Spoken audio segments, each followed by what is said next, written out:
তো hello brothers, আজ ছিল বসিরহাট মিলন মেলার লাস্ট দিন, তাই আর বেশি দেরি না করে সোজা চলে আসলাম মেলায়। কারণ আজ শুনছিলাম যে ডিজে ক্যাট না কে আসবে। তো যাই হোক, সে আসবে তার সময়। এখানে আমি আর রাহুল দাঁড়িয়ে ছিলাম। রাহুল আমাকে বললো যে চল সামনের দিক থেকে একটু ঘুরে আসি। তাই আমি আর বেশি দেরি না করে ওর সাথে হাঁটতে হাঁটতে যাচ্ছিলাম সামনের দিকে। আর সামনের দিকে যত এগোচ্ছিলাম দেখছি ওরে বাবা কি ভিড়। তাই আর বেশি দেরি না করে সোজা চলে আসলাম আমরা এই নাকরদোল্লার এখানে। সত্যি কথা বলতে নাকরদোল্লাটা তো প্রতি বছরই ভালো করে, এবছরও ভালো করেছে। আর সব থেকে ভালো লেগেছে আমার এই নাকরদোল্লাটা, কারণ এর যা মুভমেন্ট, এই মুভমেন্টটা দেখতে খুবই সুন্দর লাগছিল। তারপর আমরা হালকা সাইড করতে করতে সামনের দিকে এগিয়ে যাচ্ছিলাম। আর এখানে হালকা হালকা লোক তখন জমা হচ্ছিল, কারণ যে ডিজে ক্যাট না কে আসবে তার জন্য অনেক ভিড় জমেছিল। তো এখানে আমরা বসেছিলাম, তখন দেখি যে মিডিল থেকে এক জায়গা থেকে বাজি ফুটছে, খুব সুন্দরই লাগছিল। আর এইদিকে নাচ গান চলছিল, তো নাচ গানের মতনই।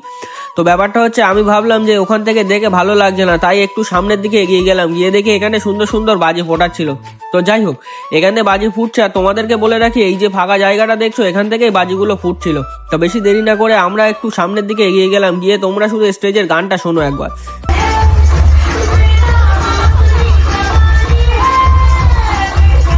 তারপরে আমি এমন একটা প্লেসে উঠলাম এখান থেকে যে পুরো মাঠটা কভার করা যাচ্ছিল। তো সত্যি কথা বলতে যে এখান থেকে দেখতে খুব সুন্দরই লাগছিল মাঠটা, কারণ এত মানুষের ভিড় বসিরহাটে অন্য অন্য যে কটা মেলা হয় সেই মেলাগুলোই খুব কমই হয়। সত্যি কথা বললে এত আনন্দ হলে বাড়ি খেয়ে আর বসে থাকা যায়?